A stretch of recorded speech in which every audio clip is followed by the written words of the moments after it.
Welcome to the Learning Pines YouTube. We hope this video helps. You start now, power down the console and remove the disk because you need an unobstructed surface to inspect.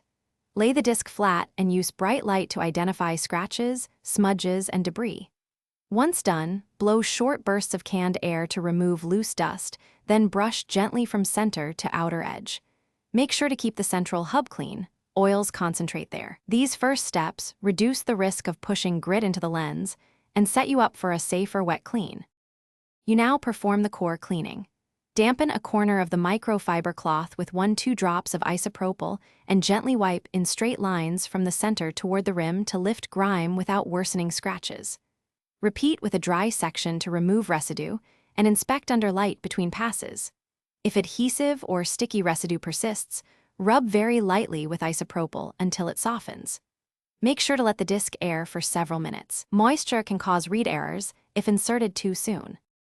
You finish by allowing the disk to air dry for 5-10 minutes on a lint-free surface. Do not use a hair dryer or heater, as heat warps disks. Once dry, insert the disk and test. If the Xbox 360 still can't read it, make sure the console lens is clean or try the disk in another drive to isolate the problem. If the issue persists, consider a professional resurfacing service or replacing the disk. Alternatively, clean the console laser with a rated kit as your primary troubleshoot. Thanks for watching. Consider subscribing if we helped you.